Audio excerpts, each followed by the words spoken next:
नमस्कार दोस्तों। Story station में आप सभी का मैं भारती दीक्षित तहे दिल से स्वागत करती हूँ। दोस्तों, स्टोरी स्टेशन में होंगी ढेर सारी कहानियाँ और होंगे कुछ किस्से। किस्से कुछ आपके, कहानियाँ कुछ हमारी। दोस्तों, ये किस्से और कहानियाँ आपको यदि पसंद आए तो आप उसे लाइक ज़रूर करें और चैनल को सब्सक्राइब। तो आज जो मैं आपको सुनाने जा रही हूँ वो है ममता कालिया जी की हाल फिलहाल ही में प्रकाशित किताब अंदाज़े बयां उर्फ रवि कथा के कुछ अंश। दोस्तों, ममता कालिया जी साहित्य की दुनिया में एक जाना पहचाना नाम है। ममता कालिया जी के अनेक उपन्यास, निबंध संग्रह, कविता संग्रह, कहानी संग्रह, संस्मरण प्रकाशित हो चुके हैं, जिसकी फेहरिस्त बहुत लंबी है। तो आज ममता कालिया जी की किताब अंदाज़े बयां उर्फ रवि कथा के कुछ अंश आपके साथ साझा कर रही हूँ। तो चलें, सुनते हैं हम वे अंश। विनूठे और विलक्षण व्यक्तित्व के साथ रहने की विडंबना यह है कि वह जीवन भर याद आता है। मेरा जीवन दो अलबेले व्यक्तियों के सानिध्य में बीता, पापा और रवि।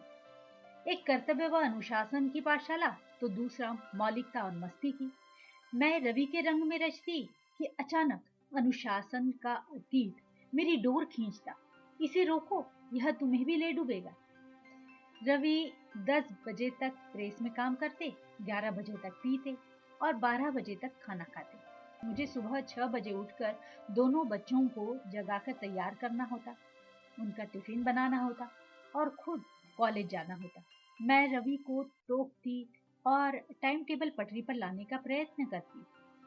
रवि हा हा कर हंस देते। तुम मुझे लल्लू प्रसाद बनाना चाहती हो? तुम्हें किसी अग्रवाल से शादी करनी चाहिए थी, जो 8 बजे खाना खाकर 9 बजे सो जाता। मैं निरुत्तर हो जाती। एक बार ठंड में हम दोनों स्कूटर पर कहीं जा रहे थे। बीच में सिविल लाइंस पड़ा। रवि ने यकायक कहा, ममता, मैं तुम्हारे लिए सुंदर सा शॉल लेना चाहता हूँ, चलो। हम एक शोरूम पर रुके। हमेशा की तरह हमने एक माताजी के लिए पसंद किया और एक मेरे लिए। दोनों शॉल कीमती थे, उतने पैसे जेब में नहीं थे। रवि बोले, मैं अभी आया। वे स्कूटर पर दौड़ गए। थोड़ी ही देर में लौटे तो उनके पास काफी नोट थे। उन्होंने दाम चुकाए और मेरे हाथ में शालों का पैकेट पकड़ा दिया। मैंने आशंका से कहा, किसी से उधार तो नहीं मांगा? वे मुस्कुराते रहे। मैंने जरा तेजी से कहा, तुम्हें पता है ना, मुझे उधार से चिढ़ है। रवि ने अपनी चेकबुक दिखाई। स्टेट बैंक शाम 4 बजे तक खुलता है, देख लो। मैं फिर और बिगड़ी। बैंक खाली करके शॉल लेने का क्या तुक है? रवि बोले, मैं तो बेतुका हूँ, तुम्हें अब पता चला? एक दफे की बात है, हमें किसी की शादी में जाना था। तब हम रानी मंडी में रहते थे। बच्चों को माताजी के पास छोड़ हम स्कूटर से चले गए। लौटने में रात हो गई। मेडिकल कॉलेज वाले इलाके में सन्नाटा और अंधेरा था। हवा में खुनकी थी। हल्की सी ठंड लगने लगी। तभी हमारा स्कूटर अचानक रुक गया। रवि ने उतरकर स्कूटर में 5-6 बार कीक लगाई। चोट लगाकर चालू करना चाहा। मंझे हुए स्कूटर चालकों की तरह उसे एक तरफ झुकाकर फिर सीधा किया और कीक लगाई। कोई फायदा नहीं। सचल वाहन अचल ही रहा। लगता है पेट्रोल खत्म है, रवि ने स्वगत कथन कहा। बाप रे, तब तो 2 मील घसीट कर ले जाना पड़ेगा, मैंने डर कर कहा। क्या ईंधन की सुई नहीं देखी थी? रवि ने तमक कर कहा। बच्चों ने स्कूटर का कोई कलपुर्जा सीधा छोड़ा है जो सुई चलेगी? सारा दिन इसे लेकर गलियों में दौड़ लगाते हैं। मेरा चेहरा तन गया। हर बात का जिम्मेदार बच्चों को ही ठहराया जाता है। रवि ने मेरी तरफ ध्यान दिया। ये जो तुम इतने कड़े छड़े पहनकर चली आई हो, मैं तुम्हारी चौकीदारी करूं या स्कूटर की? बड़ा गुस्सा आया। ऐसा नादान हमदम है। यह क्या सोचता है कि शादी ब्याह में नंगे बुच्चे जाना अच्छा लगता है? मेरे पास कौन से नए गहने थे? शादी पर माताजी की चढ़ाई 4 चूड़ियां थी, जो इतने वर्षों में टेढ़ी मेढ़ी हो चुकी थी। कभी शादी ब्याह में जाना होता तो वही पहन लेती। किसी तरह चुप्पी का कड़वा घूंट कंठ में धारण किया। आसपास कहीं पेट्रोल पंप का नामो निशान नहीं था। सड़क किनारे कार मरम्मत के खोखों पर सन्नाटा पसरा था। आखिरकार मरी चाल से हम स्कूटर को साथ लेकर पैदल आगे बढ़ने लगे। 2-3 आवारा कुत्ते हमारे साथ चलने को उद्धत हुए, लेकिन नींद के दबाव में वे फिर से पसर गए। अभी हम कुछ ही दूर गए होंगे कि दूर से आती कुछ हेडलाइटों की तीखी रोशनी हमारी आंखों पर चमकी। पहले लगा कि कार आ रही है, लेकिन जल्द ही 4-5 हेडलाइटें नजर आने लगी। अब मोटर बाइकों की घनघनाहट भी सुनाई दे रही थी। हमने चलना रोक दिया। रवि ने कहा, आज मारे गए, पेपर में आए दिन यही वारदातें छपती हैं। देखो, अगर वे तुमसे पर्स और गहने मांगे तो चुपचाप दे देना। उनको भाषण पिलाने की बेवकूफी मत करना। तुम भी स्कूटर दे देना। मैं कहने से बाज नहीं आई। अब तक मोटर बाइकें करीब आ गईं। 4 थीं, किसी पर 2 तो किसी पर 3 नौजवान बैठे हुए थे। मुझे तो वे सब नशे में चूर दिखाई दे रहे थे। उन्होंने चारों दिशाओं से हमें घेर लिया। बिना अपनी मोटर बाइक रोके उन्होंने पूछा, क्या प्रॉब्लम है आपकी? वे हमें घूर रहे थे। रवि ने कहा, लगता है तेल खत्म है।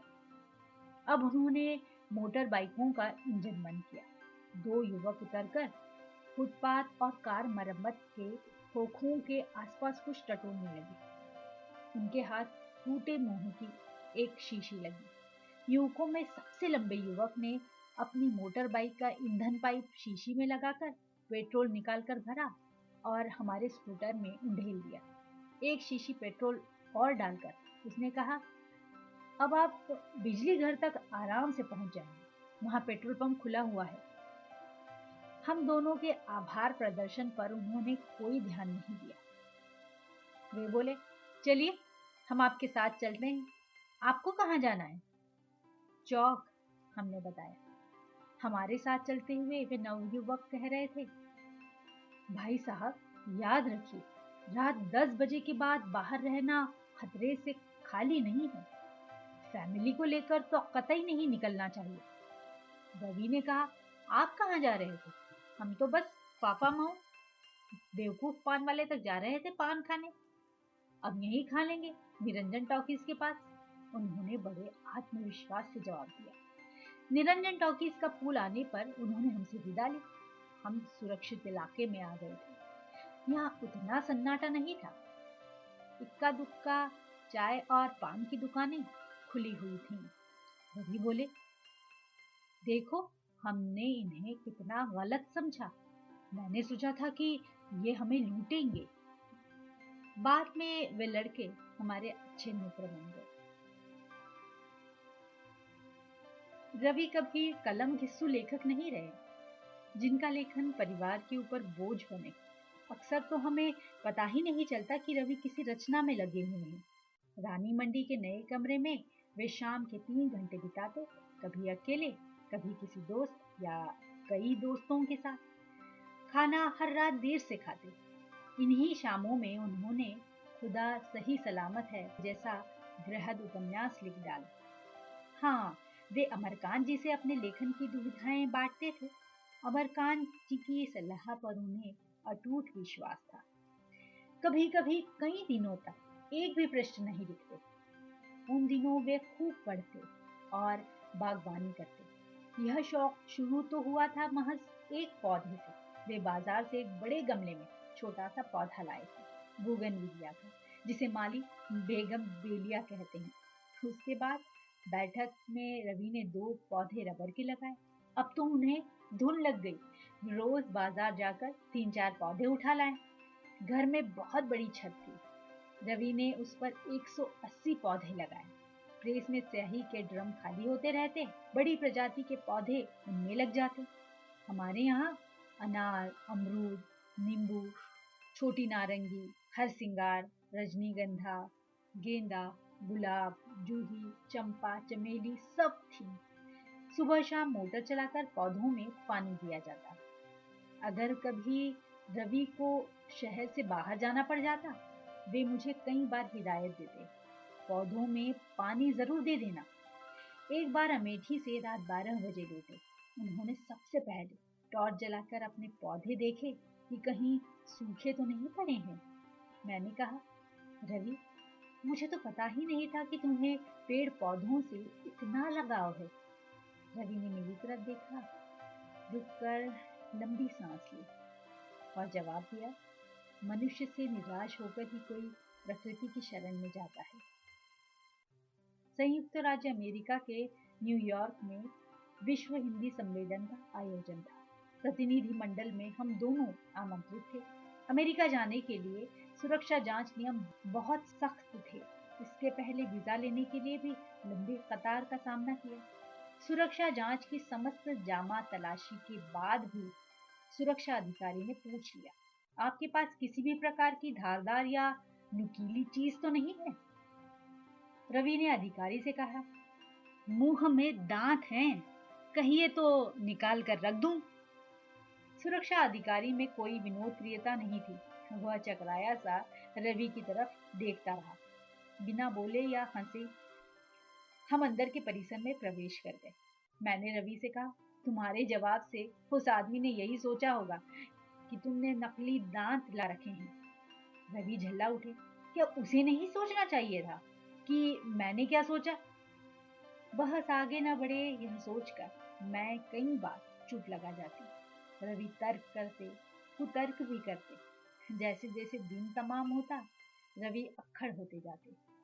घर में मुझे यह पता था कि अगर मैं दूसरे कमरे में चली आऊं तो बहस ठंडी हो जाए, पर पता नहीं थी मैं उन्हीं के कमरे में जमी रहती। भगवान ने रवि को ऐसे कद काठी और रंगरूप दिया था कि संघर्ष के निशान उनके व्यक्तित्व पर पता ही नहीं चलते। उनके ऊपर यह सदाबहार गाना बिल्कुल सटीक बैठता था, बर्बादियों का सोग मनाना फिजूल था, बर्बादियों का जश्न मनाता चला गया, हर फिक्र को धुएं में उड़ाता चला गया। सबसे बड़ी बात थी कि रवि अपनी मुफलिसी और तंगदस्ती में भी हमेशा खुश और मस्त रहते। रानी मंडी में रहते हुए उन्हें अपनी यादगार कहानियां लिखी।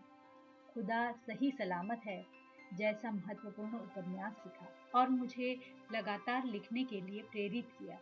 कई बार लिखने का नशा बोतल के नशे को पछाड़ देता और रवि केवल चाय व सिगरेट के सहारे अपनी कथा संसार में डूबे रहते। ऐसे समय प्रेस के प्रूफ पढ़ने का काम मैं अपनी जिम्मे ले लेती। मशीनों के चक्के चलते रहते।